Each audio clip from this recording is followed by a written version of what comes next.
कि भारत सरकार के गृह मंत्री को तत्काल पद मुक्त किया जाए और देश की जनता से माफी मांगा जाए। देश का गृह मंत्री का किस तरफ ध्यान आया, ऐसा तो लगता है कि लिख लौरा पर पत्थर, कोई लगता ही नहीं कि पढ़े लिखे हमारे गृह मंत्री हैं। और ऐसे गृह मंत्री को तत्काल अपने पद से इस्तीफा दे देना चाहिए।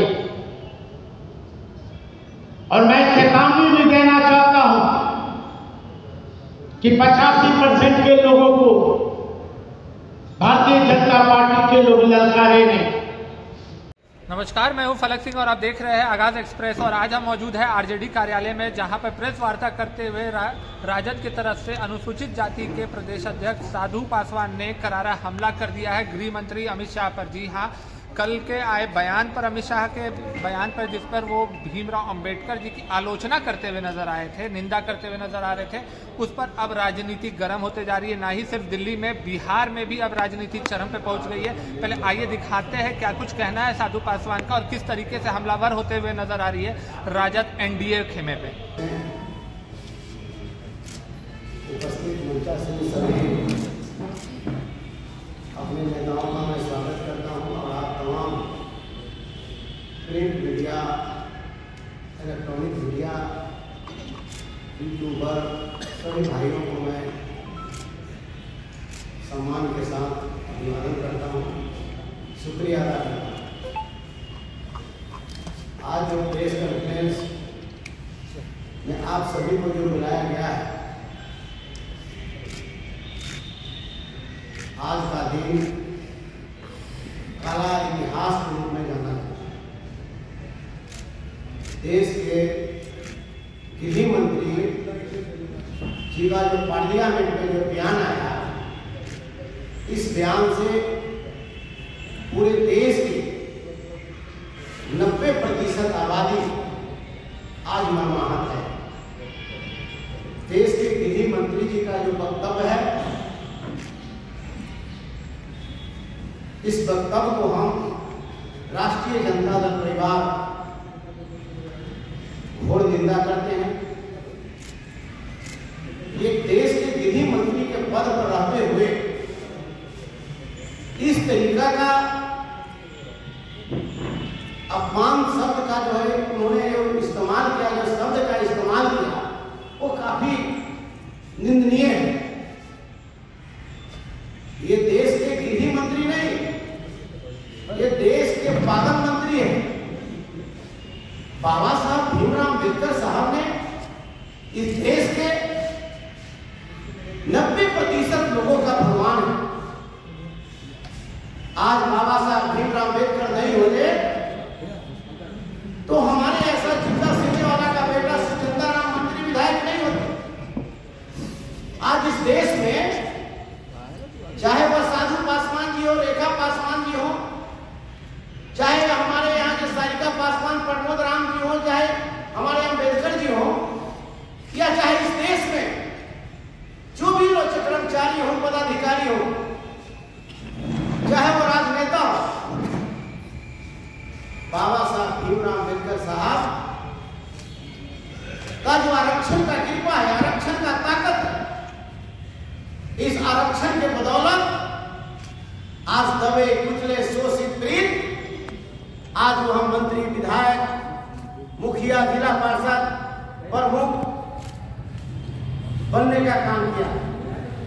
अब वैसे गृह मंत्री जी ने बाबा साहब भीमराव अंबेडकर साहब को नाम लेकर करके उन्होंने मजाक उड़ाने का काम किया। वहां देश के सबसे उच्च सदन में हम इसकी निंदा करते हैं और खास करके चुनौती भी देना चाहता हूं। अमित शाह जी, अगर आप में ताकत है, आपकी पार्टी में ताकत है, तो आप भारतीय जनता पार्टी एनडीए आप घोषणा आज कर दीजिए कि हमारी पार्टी कभी बाबा साहब का नाम नहीं लेगा। तब हम समझेंगे कि बाबा साहब, नहीं तो मुंह में राम बगल में छुरी नहीं चलेगा। कभी बाबा साहब के चरण में जाकर के सर झुकाते हैं और आज बाबा साहब के बारे में आप जो है कि पार्लियामेंट में ज्यादा दुर्भाग्य तो तब है, इस बिहार में 2 परिवार है जिनका पूरा बिहार परिवार नहीं, उनका घर का परिवार, एक चिराग पासवान जी और एक जो है कि हमारे जीतनराम मांझी जी, तो पार्लियामेंट में बैठकर मुस्कुरा रहे।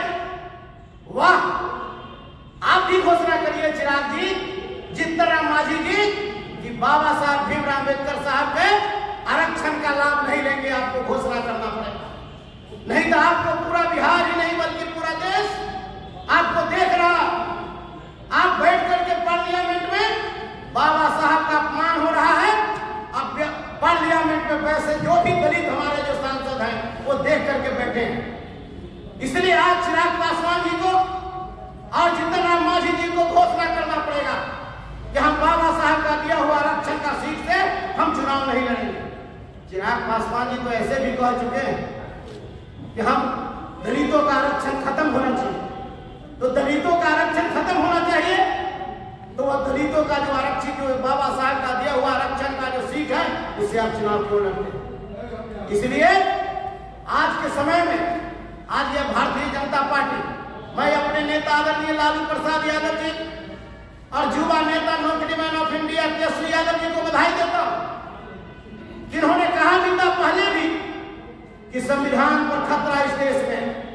हम लोग संविधान की बात करते हैं और यह संविधान को खत्म करने वाला जो एनडीए के लोग हैं वो चाहता है कि संविधान खत्म हो और आरएसएस के संविधान पर यह देश चले।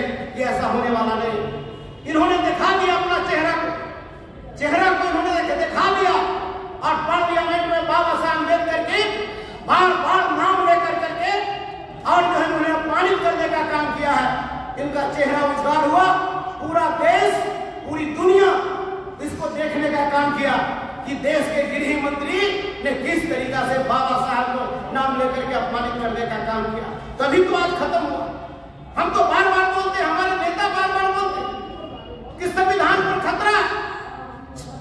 जब से एनडीए जो सरकार में आई तब से बाबा साहब भीमराव अम्बेडकर का दिया हुआ प्रसाद रूपी आरक्षण पर इन्होंने चोट मारने का काम किया। कोर्ट ऑफ मार्च खत्म कर दिया, प्रोन्नति में आरक्षण की पेच लगा दिया, हमारा जो है कि बैकलॉग था उसको खत्म कर दिया गया, हमारा उच्च शिक्षा में 200 रोस्टर था उसको खत्म कर दिया गया।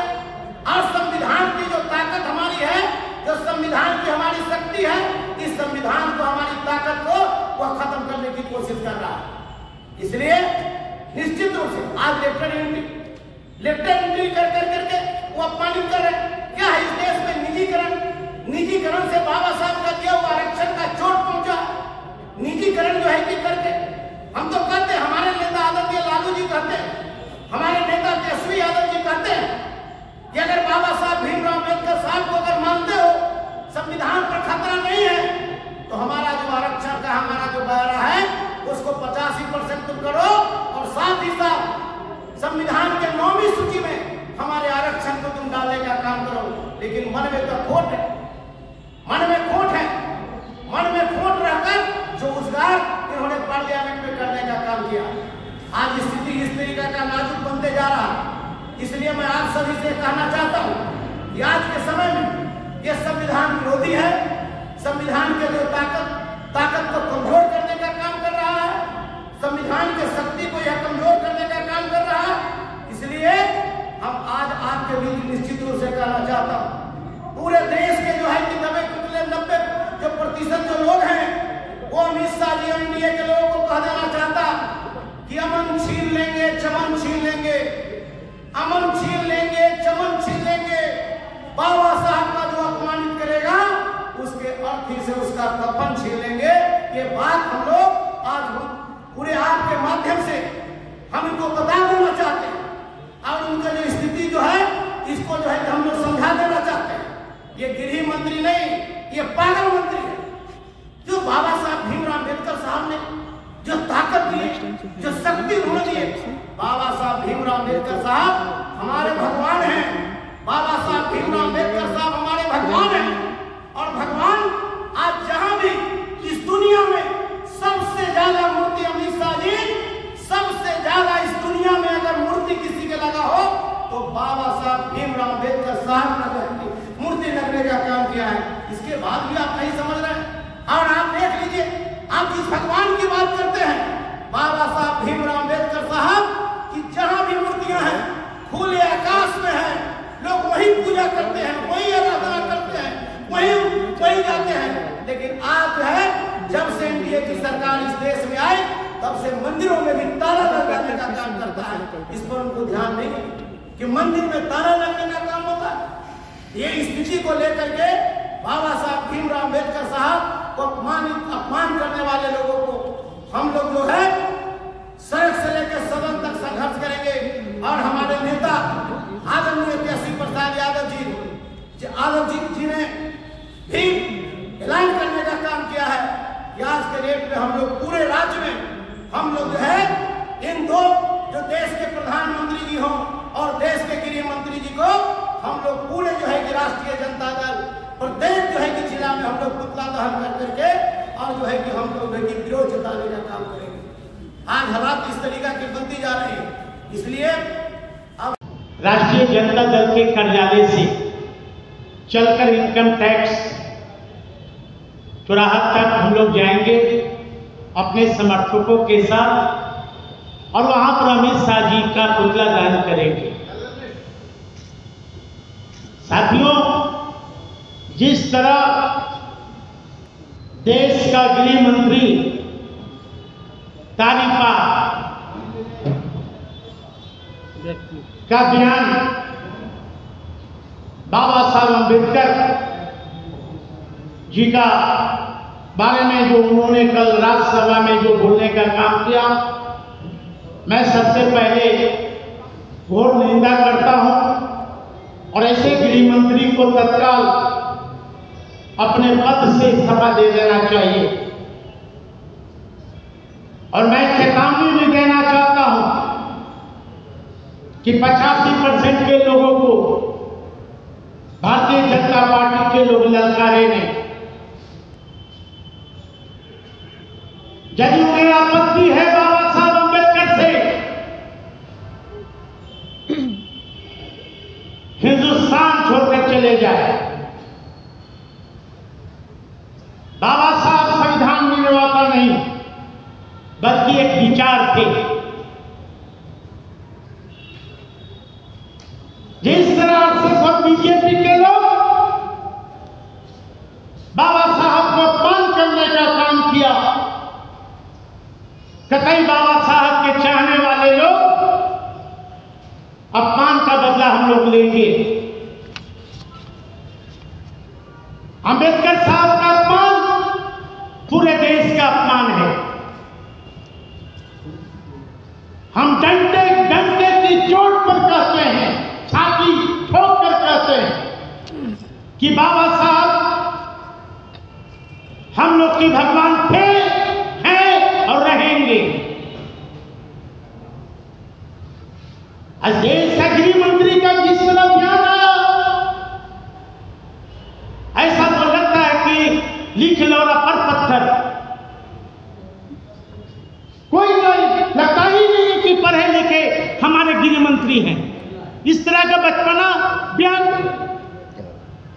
उन्हें तो शीघ्र इस्तीफा दे देना चाहिए अपने पद से। और तमाम जो हमारे अनुसूचित जाति के सांसद हैं 131 131 सभी को इस्तीफा दे, मैं इन लोग को मांगना चाहिए सदन में। एक व्यक्ति नारा देता है कि मैं तो शेर का बेटा हूं। आज कौन सा बिल में घुस गए भाई? शेर का बेटा अपने आप को कहने वाले उड़न खटोला से पटना आते हैं, नीतीश कुमार जी को पानी पी पी कर पोसते हैं। आज उनका मुंह चुप क्यों है? क्यों नहीं देश के गृह मंत्री से वो इस्तीफा मांगते हैं? ऐसे लोगों को हम लोग चेतावनी देना चाहते हैं कि लोग संविधान विरोधी है। जो व्यक्ति का बयान आता हो संपन्न दलित आरक्षण छोड़ दे, आज वो आर्थिक से चुनाव लड़ रहा है। इसलिए साथियों, हम यही कहना चाहते हैं देश के प्रधानमंत्री जी से कि तत्काल देश का गृह मंत्री देश के लोगों से माफी मांगे और देश का प्रधानमंत्री जी से हम आग्रह और अपील करेंगे कि भारत सरकार के गृह मंत्री को तत्काल पद मुक्त किया जाए और देश की जनता से माफी मांगा जाए। बहुत बहुत धन्यवाद। जैसा कि आपने इस वीडियो में सुना और देखा, स्पष्ट तौर पर राजद की एक मांग उठ रही है कि अमित शाह को देश निकाला कर देना चाहिए, उन्हें इस्तीफे की मांग की जा रही है और साफ तौर पे कहा जा रहा है कि सदन में और पूरे भारतवासियों से वो क्षमा मांगे और अंबेडकर जी से क्षमा मांगे। जिस तरीके के बयान अमित शाह ने दिया है और खास करके उंगली उठाई जा रही है अब प्रधानमंत्री नरेंद्र मोदी पर कि नरेंद्र मोदी जी चुप्पी क्यों साधे हुए हैं। ये तमाम बातें राजद के अनुसूचित जाति के साधु पासवान द्वारा कही गई है प्रेस वार्ता में और साथ ही साथ में अब राजद हमलावर होते हुए नजर आ रहा है और इसका क्या प्रभाव पड़ने जा रहा है बिहार की राजनीति में, ये आने वाला वक्त बताएगा। तब तक के लिए जुड़े रहे हमारे साथ, देखते रहे आगाज एक्सप्रेस। धन्यवाद।